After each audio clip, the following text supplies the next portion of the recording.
चलिए अगला क्वेश्चन देखते हैं। अगले क्वेश्चन में पूछा गया है कि संपूर्ण विश्व के विरुद्ध एक सुरक्षित हित को कहा जाता है। ऑप्शन ए लोक लक्ष्य अधिकार, बी व्यक्ति लक्ष्य अधिकार, सी संपत्ति में अधिकार या फिर डी अमूर्त अधिकार। आपको राइट आंसर बताना है और इस क्वेश्चन का राइट आंसर है ऑप्शन नंबर ए लोक लक्ष्य अधिकार। संपूर्ण विश्व के विरुद्ध एक सुरक्षित हित जो है वो लोक लक्ष्य अधिकार कहा जाता है, ये आप याद रखेंगे। चलिए इस क्वेश्चन को देख लेते हैं कि कहाँ पर पूछा गया है।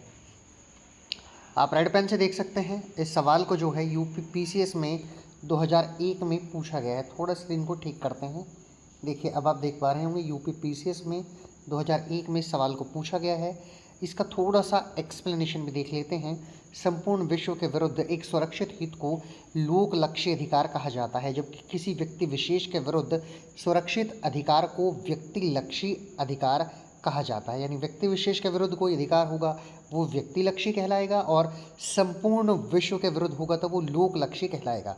देखिए नाम से ही पता चल रहा है लोक लक्ष्य यानी संपूर्ण विश्व के विरुद्ध अधिकार और व्यक्ति लक्ष्य किसी विशेष व्यक्ति के विरुद्ध आपके अधिकार।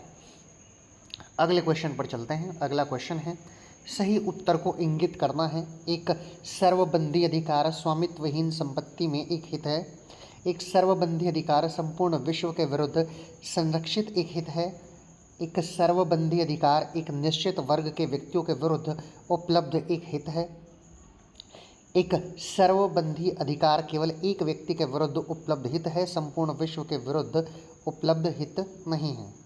इस क्वेश्चन का राइट आंसर होगा ऑप्शन नंबर बी एक सर्वबंधी अधिकार संपूर्ण विश्व के विरुद्ध संरक्षित एक हित है, ये आप याद रखेंगे। चलिए इस सवाल को यूपीपीसीएस में 2000 में पूछा गया है।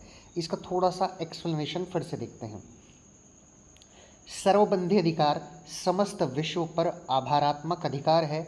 यह एक ऐसा अधिकार है जो व्यक्तियों के समूह के विरुद्ध प्राप्त होता है, ये आप याद रखेंगे। मैंने लोक लक्ष्य की बात की थी, मैंने व्यक्ति लक्ष्य की बात की थी, अब मैं सर्वबंधी अधिकार की बात कर रहा हूँ। तो सर्वबंधी व्यक्तियों के समूह के विरुद्ध प्राप्त अधिकार होते हैं। उदाहरण के लिए भी है आधिपत्य एवं स्वामित्व का अधिकार। चलिए अगले क्वेश्चन पर चलते हैं। एक अधिकार जो बिना किसी अपवाद के वैध है कहलाता है। आंतरिक अधिकार, उपचारी अधिकार, पूर्ण अधिकार या व्यक्तिक अधिकार। तो इसका राइट आंसर जो है वो कहलाएगा जो बिना किसी अपवाद के वैध है वो अधिकार है आंतरिक अधिकार। ऑप्शन नंबर ए इस क्वेश्चन का राइट आंसर आपका हो जाएगा। देख लेते हैं कहाँ पर इसको पूछा गया है। ये यूपी लोअर में पूछा गया है 2004 में। एक अधिकार जो बिना किसी अपवाद के वैध है आंतरिक अधिकार कहलाता है, ये आप याद रखेंगे। अगले क्वेश्चन की तरफ चलते हैं। विधिक अधिकार से संबंधित निम्न में से कौन सा सिद्धांत इहरिंग द्वारा प्रतिपादित किया गया है। ऑप्शन नंबर ए इच्छा सिद्धांत, बी रियायत सिद्धांत, सी यथार्थवादी सिद्धांत या डी हित सिद्धांत। तो इसका right answer option number D होगा हित सिद्धांत। विधिक अधिकार से संबंधित इहरिंग द्वारा प्रतिपादित किया गया है। तो ये कौन सा सिद्धांत है जो हियरिंग ने प्रतिपादित किया है वो आप याद रखेंगे हित सिद्धांत, जो कि इस क्वेश्चन के ऑप्शन नंबर डी में है। ये इसका राइट आंसर हो जाएगा। इस सवाल को 2 बार पूछा गया है उत्तर प्रदेश में 2001 और 2002 में। इसका एक्सप्लेनेशन भी देखते हैं। विधिक अधिकार से संबंधित हित सिद्धांत का प्रतिपादन हियरिंग ने किया था, जबकि इच्छा सिद्धांत के समर्थक कौन कौन थे, हीगल, कांट और ह्यूम आदि थे, ये आप याद रखेंगे। क्वेश्चनों को नोट कर लीजिएगा, नोट करके आपका बहुत आसानी से ये याद रह जाता है। चलिए आगे चलते हैं। निम्नलिखित में से कौन विधिक अधिकार का लक्षण नहीं है। ऑप्शन ए अधिकार धारण करता, बी अधिकार से अबद्ध व्यक्ति, सी अधिकार की विषय वस्तु या डी अधिकार का नवीन। राइट आंसर अधिकार का नवीन हो जाएगा, ऑप्शन नंबर डी में है। चलिए इसका थोड़ा सा एक्सप्लेनेशन देख लेते हैं। अधिकार का नवीन विधिक अधिकार का लक्षण नहीं है। विधिशास्त्री सामंड के अनुसार विधिक अधिकार के आवश्यक तत्व निम्नलिखित हैं। कौन कौन से आवश्यक तत्व हैं जो सामंड ने बताए हैं, देख लेते हैं। अधिकार का धारणकर्ता, अधिकार से आबद्ध व्यक्ति, अधिकार की अंतर्वस्तु, अधिकार की विषय वस्तु, अधिकार का स्वत्व या हक।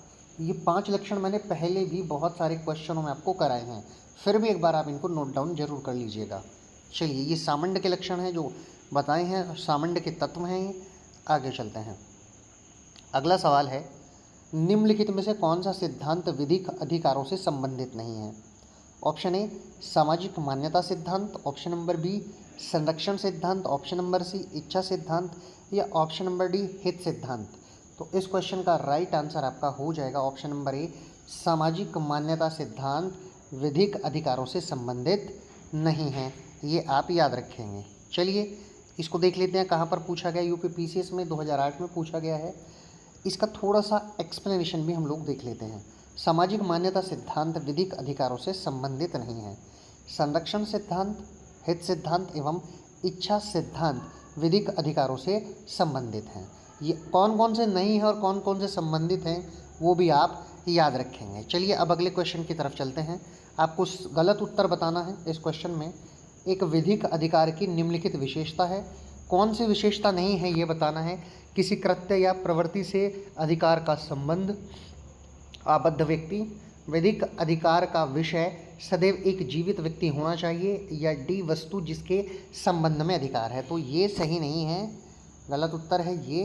विधिक अधिकार का विषय सदैव एक जीवित व्यक्ति होना चाहिए। चलिए, ऑप्शन नंबर सी इस क्वेश्चन का राइट आंसर है। इसको थोड़ा सा आगे देख लेते हैं जो 2003 में इस सवाल को पूछा गया है। विधिक अधिकार का विषय सदैव एक जीवित व्यक्ति होना चाहिए, यह विधिक अधिकार के लिए आवश्यक नहीं है, इसीलिए इस क्वेश्चन का right answer option number C हो जाएगा।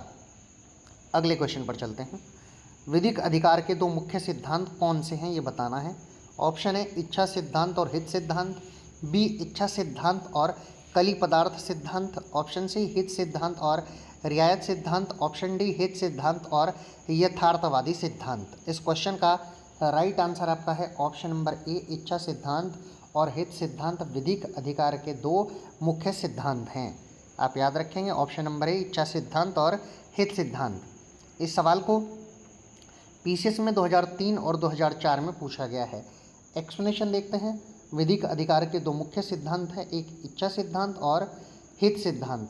इच्छा सिद्धांत के समर्थक हीगल, कांट, ह्यूम हैं और हित सिद्धांत के समर्थक जो हैं हियरिंग, ग्रे और सामंड हैं। यानी आप 3 इधर देख सकते हैं और 3 इधर आपको देखने के लिए मिलेंगे जो इन सिद्धांतों के समर्थक हैं। सिद्धांत के समर्थक से कई बार क्वेश्चन आपसे पूछ लिए जाते हैं, इसलिए इनको आप याद रखा करें। आगे चलते हैं। निम्नलिखित में से कौन सा सिद्धांत विधिक अधिकार से संबंधित है? ऑप्शन ए कोष्टक सिद्धांत, बी हित सिद्धांत, सी कल्पनार्थ सिद्धांत, या डी यथार्थवादी सिद्धांत। इस क्वेश्चन का right answer option number B है हित सिद्धांत। चलिए, इस सवाल को कब पूछा गया है? यूपी लोअर में पूछा गया है 2003 में। अब विधिक अधिकार कितने प्रकार के हैं इससे पहले क्वेश्चन में भी जाना था, फिर से जान लेते हैं। एक इच्छा सिद्धांत और एक हित सिद्धांत। अगले क्वेश्चन पर चलते हैं। निम्नलिखित में से कौन सा एक विधिक अधिकार का सिद्धांत है? ऑप्शन ए रियायत सिद्धांत, बी कल्पितार्थ सिद्धांत, सी हित सिद्धांत, या डी कोष्टक सिद्धांत। तो इसका सही आंसर हो जाएगा ऑप्शन नंबर सी हित सिद्धांत। ये देख सकते हैं आप, ऑप्शन नंबर सी हित सिद्धांत एक विधिक अधिकार का सिद्धांत है। इस सवाल को कहाँ पूछा गया है? इस सवाल को यूपी सिविल जज में 2016 में पूछा गया है। एक्सप्लेनेशन है हित सिद्धांत विधिक अधिकार का सिद्धांत है।